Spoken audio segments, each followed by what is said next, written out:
Este é o livro, é a palavra de Deus, e eu quero te convidar a abrir a Bíblia para ouvirmos a voz do soberano. Maravilhoso e bom Deus, em um momento único, em um momento especial, sensível, nós, o teu povo, estamos aqui para ouvir a tua voz, para conhecer os teus desígnios para cada um de nós. Manifesta, Senhor, a tua glória ao ser aberta a tua palavra, para ouvirmos a respeito dos teus planos, no nome de Jesus. Amém. Ao estudar a Bíblia, que a gente louve a Deus, porque temos a palavra que direciona, que guia, que apresenta os passos a serem dados para o povo de Deus em direção à eternidade. Ezequiel capítulo 36. Ezequiel 36, ele vem agora e ele apresenta para o povo de Deus uma mensagem muito especial. Capítulo 36 e o verso 26: dar-vos-ei novo coração. No final do verso: tirarei de vós o coração de pedra. Verso 27: porei dentro de vós o meu espírito. Verso 28, final do verso: vós sereis o meu povo. Deus está agora, através de Ezequiel, dizendo: olha, não importa quem você é, não importa o que você fez, não importa as suas aspirações, eu vou fazer de vocês o meu povo. Eu vou dar para vocês o que fará diferença na vida. Eu vou dar o meu espírito. Eu queria dizer para você e para mim nesta manhã que nós somos o povo de Deus. Aleluia! Louvado seja Deus, porque pecadores como somos, mas arrependidos diante de Deus, nós somos o povo do Senhor. Isaías capítulo 10 e o verso 22, Isaías vem e diz: o restante se converterá. Romanos capítulo 9 e o verso 27, o apóstolo Paulo vem agora e diz: o remanescente que será salvo. São as descrições de um povo pecador, falho, limitado. Mas eu quero ler com você agora Romanos capítulo 11 e o versículo 5, porque agora nós chegamos mais próximo aos nossos dias. Há 2000 anos atrás, o apóstolo Paulo, ele escreve para a igreja naquele momento e para a igreja do futuro, porque o apóstolo Paulo está falando do futuro de Israel. O apóstolo Paulo agora não está falando do Israel literal, daquele Israel do passado que falhou e que na morte de Estevão, ao sacrificá-lo como o primeiro mártir, eles perderam a eleição divina. O apóstolo Paulo agora está falando para todos aqueles que viriam aceitar a Jesus como Senhor e Salvador da sua vida. O apóstolo Paulo então, no capítulo 11 de Romanos, o verso 5, ele diz: no tempo de hoje sobrevive um remanescente segundo a eleição da graça. Você conhece a graça? Você sabe a mensagem da graça? Conheço eu de forma experimental a graça? A graça é Jesus, amém? A graça é o sacrifício na cruz. A graça é o batismo diário do Espírito Santo, trazendo ao coração a presença de Jesus. A graça é Jesus no santuário celestial, mediando por cada um de nós quando nos arrependemos. A graça é Jesus, o juiz, que faz o quê? O juízo investigativo por cada um de nós. Mas nesta manhã eu quero te convidar para ver 7 pontos a respeito do remanescente na reta ou da reta final da história da humanidade. Capítulo 12 de Apocalipse, o versículo 17. João agora escreve para a Igreja Universal. João agora escreve para os nossos dias também. Apocalipse 12, verso 17, o texto bíblico diz assim: irou-se o dragão contra a mulher, e foi pelejar com os restantes da sua descendência, os que guardam os mandamentos de Deus e têm o testemunho de Jesus. Estas são as duas primeiras características do remanescente.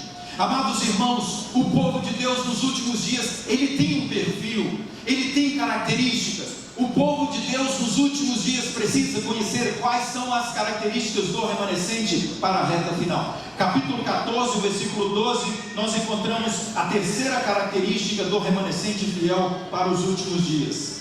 Capítulo 14, versículo 12. Aqui está a perseverança dos santos, os que guardam os mandamentos e têm a fé em Jesus. Vamos lá, queria começar rapidinho com você sobre essas três características. Povo de Deus, a lei aqui é a Bíblia e tudo o que está contido na palavra de Deus, de forma muito especial, os 10 mandamentos. O diabo odeia os 10 mandamentos, o diabo odeia a lei de Deus, sabe por quê? Porque ela é o transcrito do caráter divino, porque aquele que obedece à lei de Deus, a sua vida é transformada, ele experimenta um processo que se chama santificação ou restauração da imagem divina.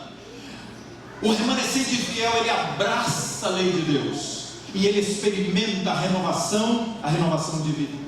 Amados irmãos, o remanescente fiel de Deus, ele tem o dom profético. Em Ellen White, todos os profetas da Bíblia, eles tiveram o dom profético, mas para os últimos dias, para a reta final, o remanescente recebeu a escolha de Deus, de uma garota de 17 anos de idade, por nome Ellen White, debilitada, com muita fragilidade e bem iletrada. Ela recebe um milagre e ela é usada por Deus para orientar essa igreja. Na reta final, queria te dizer uma coisa. A primeira característica: tudo que o inimigo puder fazer, ele vai tirar a Bíblia de você, ele vai tirar a seriedade para a obediência à lei de Deus. Tudo que o inimigo puder fazer, ele vai fazer, que é desviar o foco do dom profético. Os escritos de Ellen White, preciosos, joias preciosas para nós.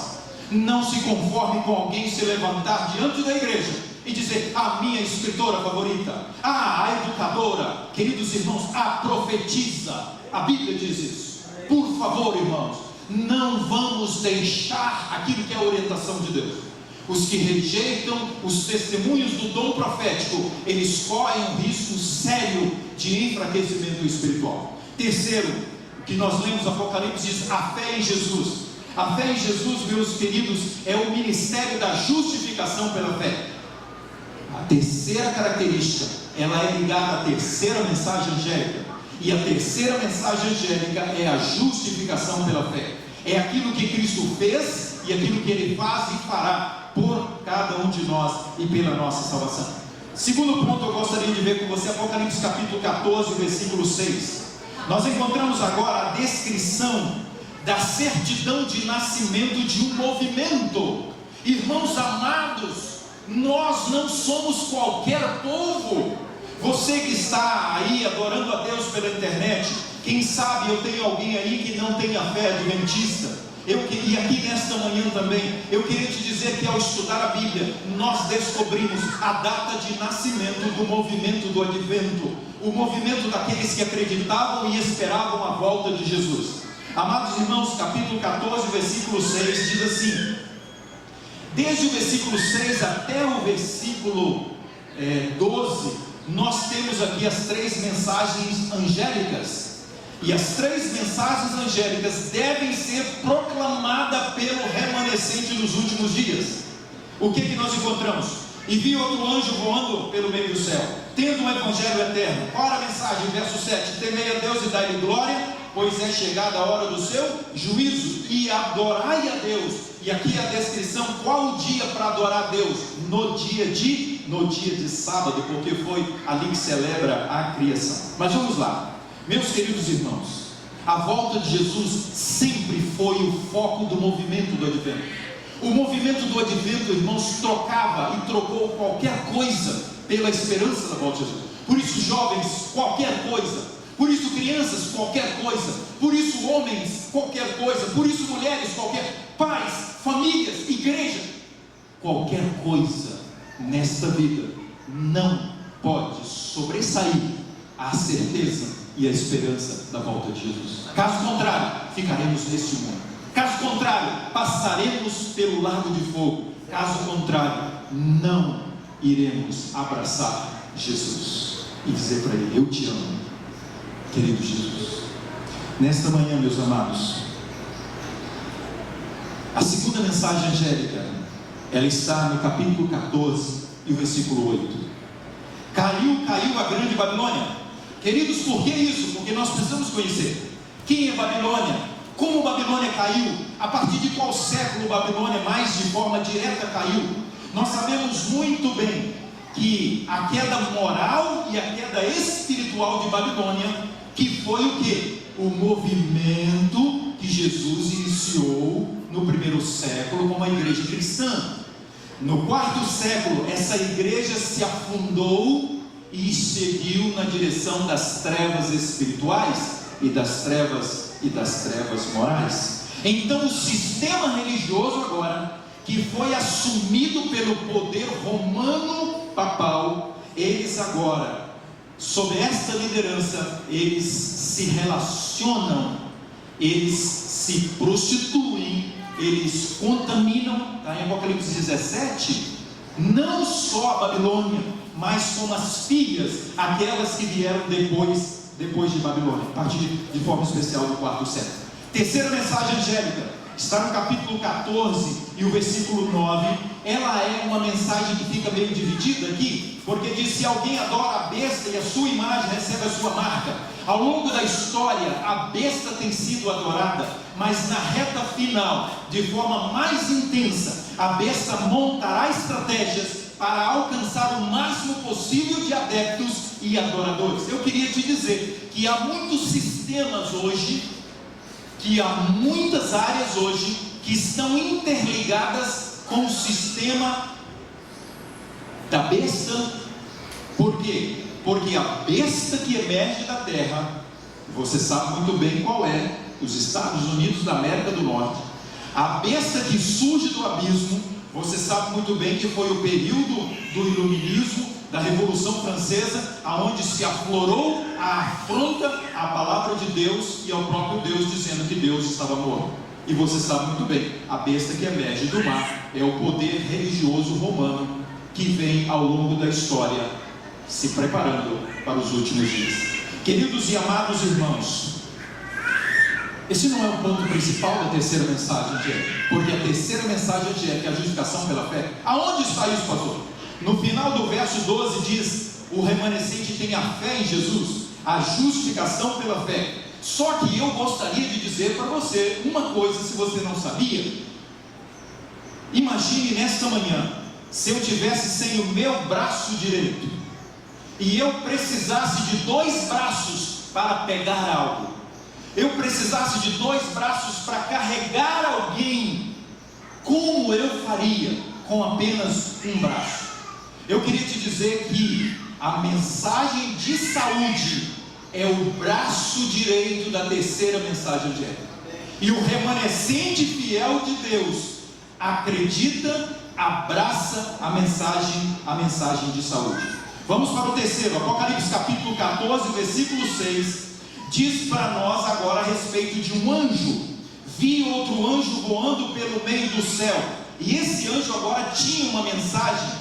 E esse anjo começa a proclamar agora esta mensagem. Em Daniel 8,14 diz assim: até 2.300 tardes e manhãs e o santuário será purificado. Esta é a mensagem do santuário, esta é a mensagem da justificação pela fé, esta é a mensagem do juízo proclamada por este anjo. E este anjo se cumpriu no movimento do advento através da liderança de Guilherme Miller a partir do ano 1831. Por que isso é importante para nós? Porque ali começou o berço do movimento do advento, que se tornou adventistas do sétimo dia. Dois pontos fundamentais para esse movimento é que esse movimento tinha fé na volta de Jesus, e esse movimento aceitou a mensagem da guarda do sábado. Amigos que estão aqui, você que não é membro batizado dessa igreja, você precisa guardar o sábado. Por quê, pastor? Porque está na Bíblia. Por quê, pastor? Porque está na Bíblia e é o dia da santificação. Por quê, pastor? Porque está na Bíblia, é o dia da santificação e é o ponto de controvérsia da lei de Deus nos últimos dias, aonde se fará a diferença entre dois povos, os que guardarão o domingo e os que guardarão o sábado. É o decreto dominical que está às portas. Amados, pregar o juízo foi o começo do movimento do Adventismo. Nós somos o povo do movimento da volta de Jesus. O nosso lugar não é nesse mundo, é no céu e na eternidade. A nossa história é a história do povo que trabalha a restauração das verdades que foram lançadas por terra, de forma especial a verdade do santuário. Irmãos, quando nós estudamos a palavra de Deus, nós encontramos dois momentos especiais da história sobre a restauração da verdade lançada por terra.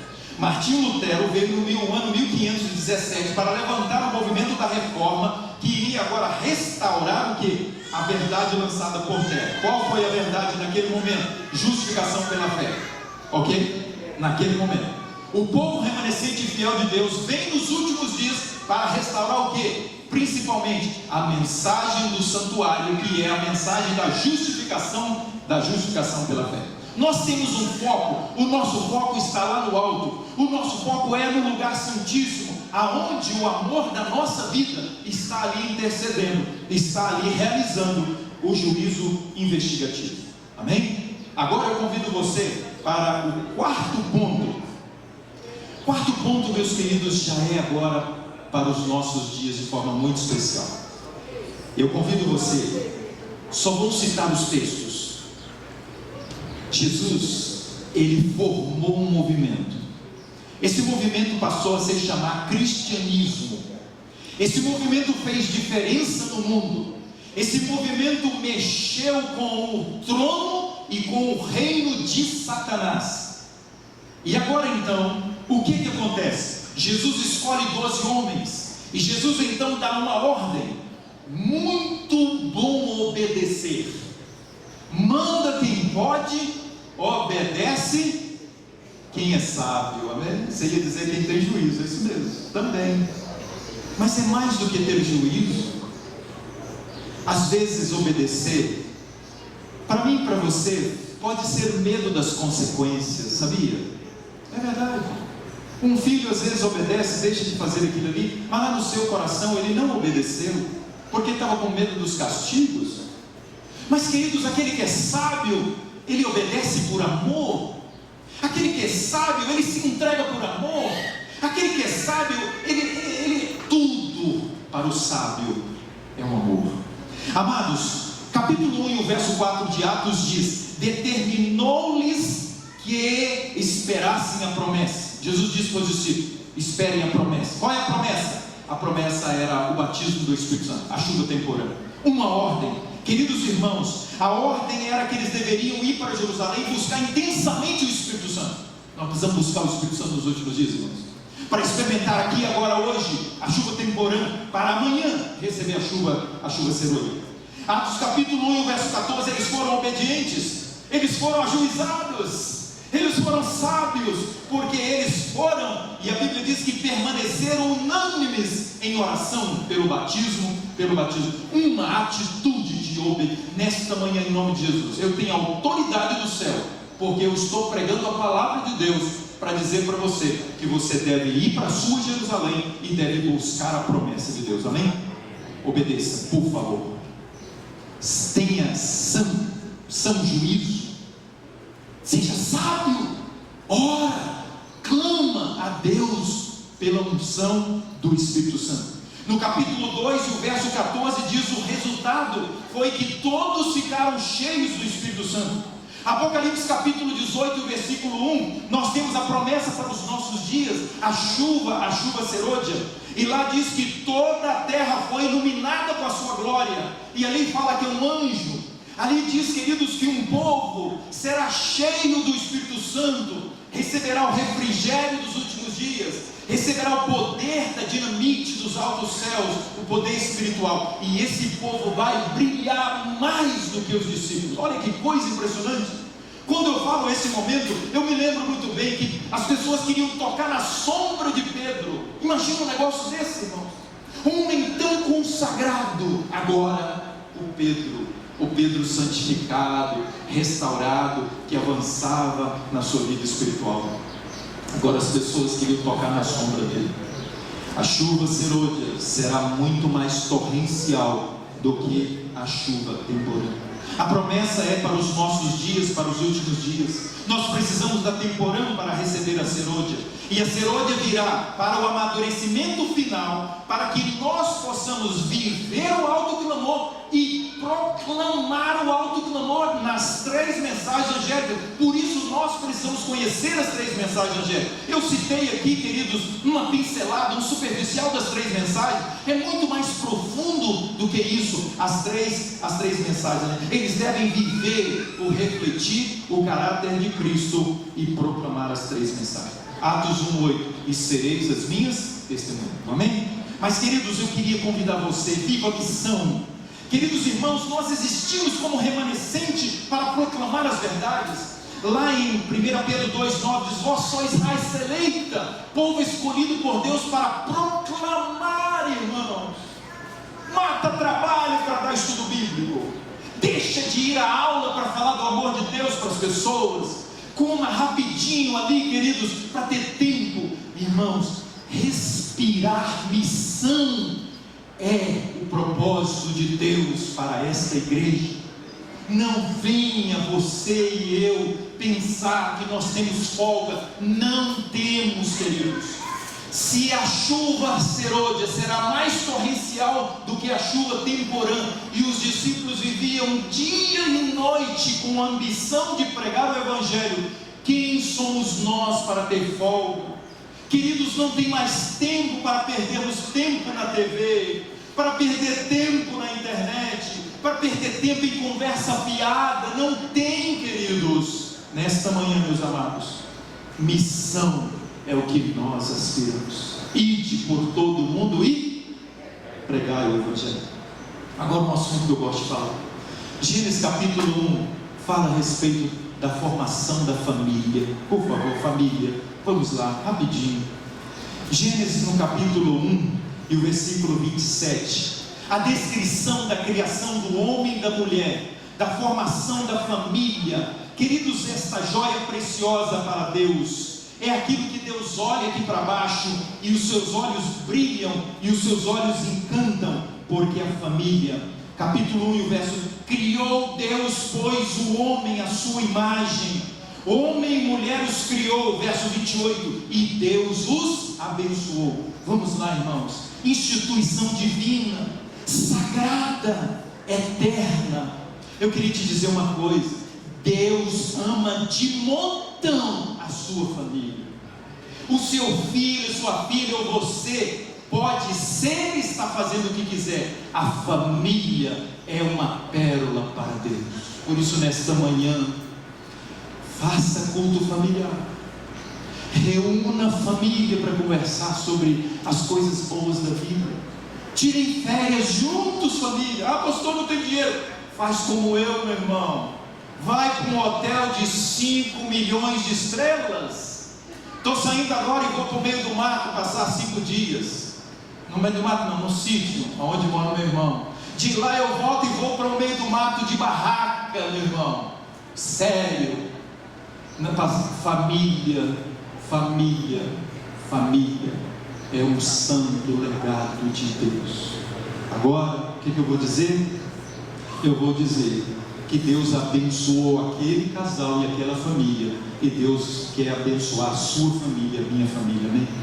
Não perca esperança nos seus filhos, não perca esperança no seu pai, não perca esperança na sua mãe, no seu esposo, na sua esposa, a família de Deus, amém? O altar precisa estar erigido para todos os dias Deus vir manifestar. Deus quer restaurar. Malaquias 4, 4 e 5. Deus quer restaurar as famílias. É a vinda do Espírito Santo para restaurar os lares.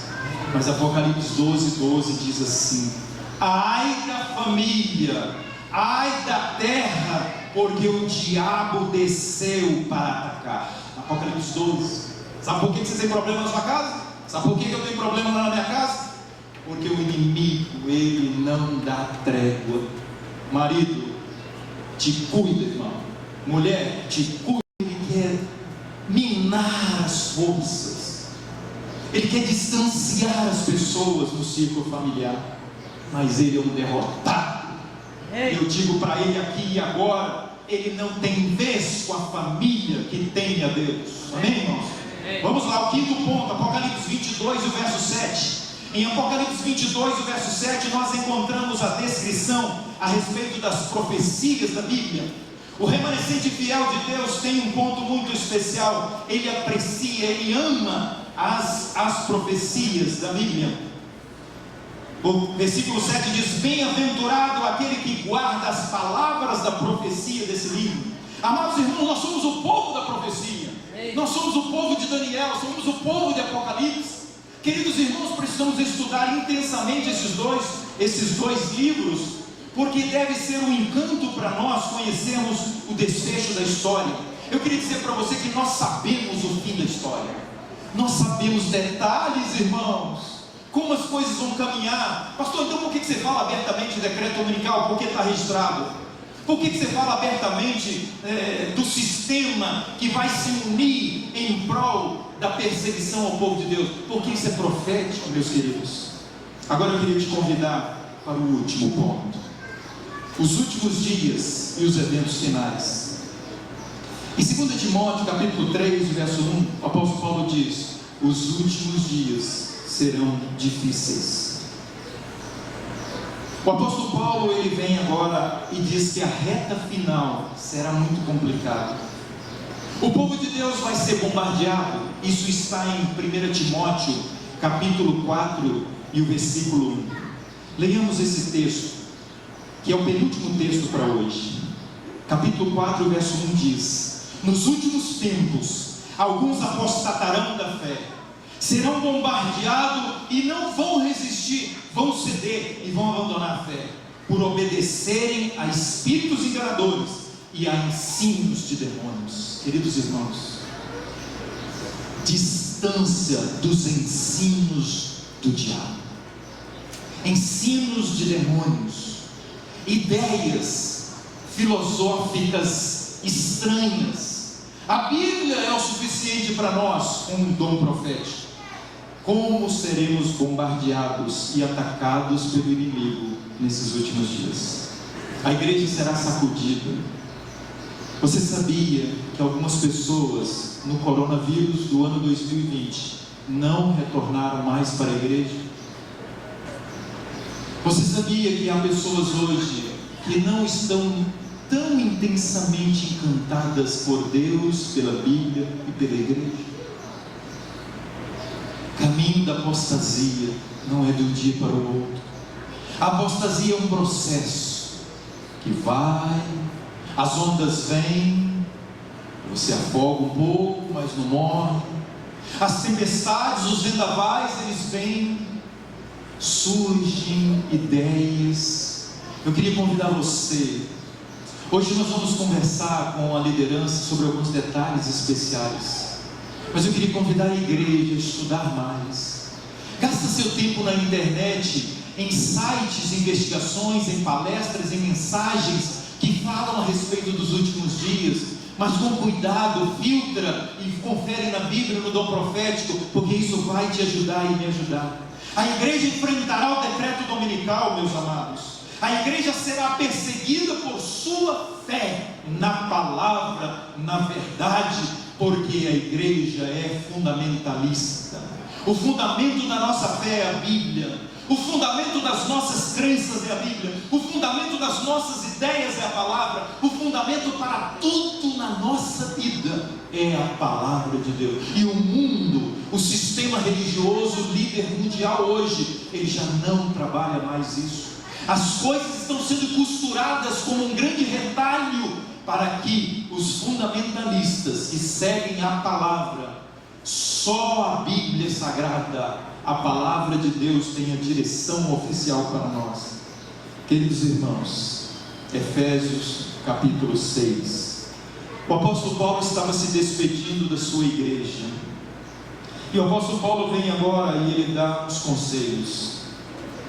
E eu gostaria que esses conselhos servissem para mim e para você nesta manhã. Efésios capítulo 6. O apóstolo Paulo, ele vem agora no versículo 10 e ele diz: quanto mais, diante de tudo, sede fortalecidos no Senhor e na força do seu poder, revestivos de toda a armadura de Deus, para poderdes ficar firmes como remanescente contra as ciladas do diabo. Porque, verso 12, nossa luta, final do verso, na metade do verso, é sim contra os principados e potestades, os dominadores deste mundo tenebroso, as forças espirituais do mal. Verso 13, portanto, de novo ele repete: tomai toda a armadura de Deus, para que possais resistir no dia do mal. Ele diz: permanecei inabaláveis. Olha, na Idade Média, vou dar uma pausa aqui. Na Idade Média, eles pegavam primeiro as crianças das famílias cristãs e eles iam torturando, arrancando as unhas, cortando os dedos, perfurando as crianças diante dos pais. Sabe para quê? Para os pais cederem. Aí morriam as crianças. Depois chegava a esposa e por último ficava o sacerdote do lar. Por isso, nesta manhã, Deus está querendo ungir os sacerdotes dos lares, para que vocês sejam inabaláveis líderes consagrados, responsáveis pela salvação da sua família, para que vocês possam resistir. E ele vai descrevendo qual é a armadura de Deus. Somos a menina dos olhos de Deus, amém? Somos a joia preciosa dos cuidados divinos. Oh, queridos, quão gratos precisamos ser. A gente não merece nada, e Deus nos dá tudo o que precisamos. Nós não merecemos nada, e Deus cuida de tudo na nossa vida. Nós não merecemos nada, e Deus nos oferece a garantia da eternidade, amém? Avancemos com coragem e determinação. Vivamos como um povo diferenciado e santificado. Estejamos prontos quando o Rei vier, amém? Para subirmos com Ele para a eternidade. Amém. Nesta manhã é o seu desejo, é o meu desejo, acreditar que os planos de Deus são para a eternidade, para mim e para você. Louvado seja Deus, porque nós cremos, porque nós aceitamos. Eu quero orar com você aí mesmo, como você está, fazendo uma entrega da nossa vida, fazendo uma renovação do nosso coração. Eu queria pedir neste momento, porque eu vou orar por você, filho, por você, filha. Eu queria que você acreditasse que ao orar nesta manhã, Deus está consagrando você, selando o seu coração para a eternidade, para que você seja um filho, uma filha obediente aos seus pais, que honre o seu pai e a sua mãe, para que você seja um filho, uma filha que estude a Bíblia, que se volte para as coisas de Deus e que esqueça as coisas desse mundo que te afastam de Deus. Queria falar para você, irmã, esposa, para que você honre o seu marido e o respeite, independente de quem ele é e como ele vive. Para você, marido, amar e proteger a sua esposa e cuidar dela como uma joia preciosa. Para você, pai, educar o seu filho. Para você, mãe, moldar o caráter do seu filho como a mais nobre tarefa. Minha oração nesta manhã vai ser por esta igreja, para que Deus batize esta igreja, amém? Como Ele tem feito. Para vocês continuarem zelosos, para que vocês possam continuar fiéis a Deus, para que vocês deem as mãos aos pastores que vierem a partir de mim, e os convos que têm vindo e vocês têm feito, para cumprir a missão juntos, para que vocês possam amar o pastor, possam respeitar o pastor, possam cuidar uns dos outros, para que Deus me abençoe, para que Deus cuide de mim, da minha família também. Querido Deus e bom Pai, diante da Tua presença nesse momento, que privilégio para nós, que alegria especial, Senhor, é sermos escolhidos, é sermos eleitos pelo Senhor como remanescente para os últimos dias. Mas, Senhor, estamos assustados. Querido e bom Deus, é tão difícil para nós, Senhor, nesse mundo que vivemos, vencer. Se não for a tua graça sobre nós, como o restante e o remanescente, para ser consagrado, para ser convertido, para estar pronto para a salvação, para viver os teus propósitos, Senhor, o que será de nós? Aqui estou eu, Senhor, diante da tua presença. Eu quero lhe pedir perdão dos meus pecados, porque eu vou oferecer ao Senhor, como sacrifício vivo, santo e agradável, essa igreja que eu amo de montão, Senhor, que eu amo de coração. Que o Senhor a tome agora, e que todos sejam cheios do Espírito Santo, que todos sejamos filhos, pais, casais, igreja, liderança, irmãos, povo, que todos sejamos o remanescente fiel para os últimos dias. Abençoa-nos, Senhor, nesta manhã, para a tua honra e para a tua glória, no nome do Senhor Salvador Jesus Cristo. Amém.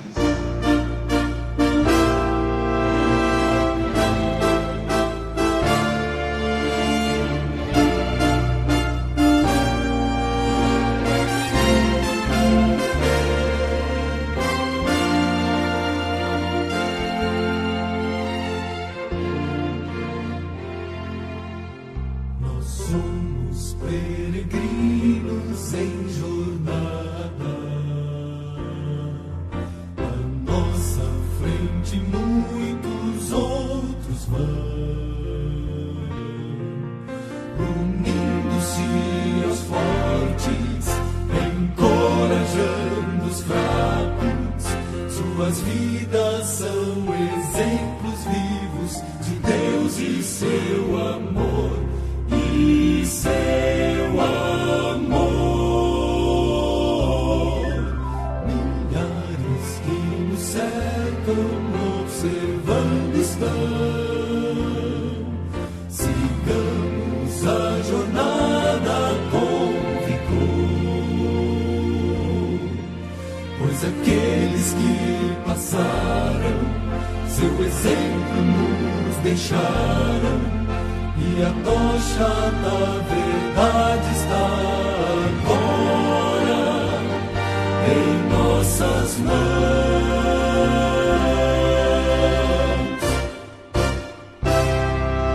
Possam todos que nos seguem ver Jesus em nós, brilhe nossa vida intensa como a luz.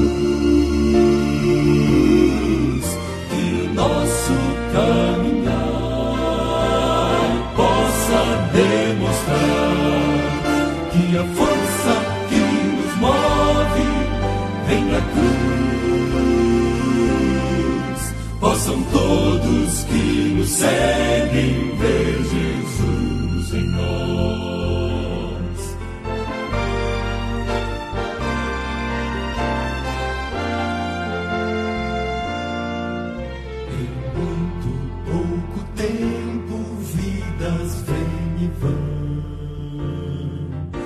Os planos e os sonhos vêm ao chão, para que os nossos filhos sigam ideais que nos inspiram. Precisam do exemplo do serviço e do amor.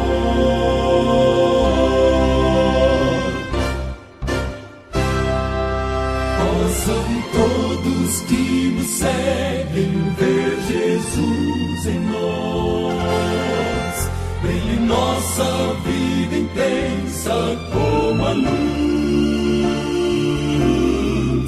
que o nosso caminhar possa demonstrar que a força que nos move vem da cruz, vem da cruz.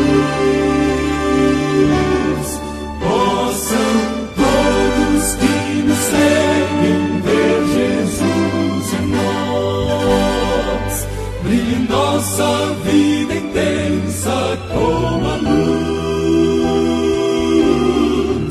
que o nosso caminhar possa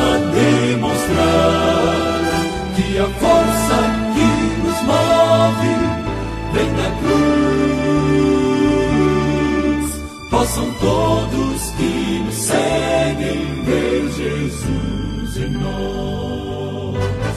Possam todos que nos seguem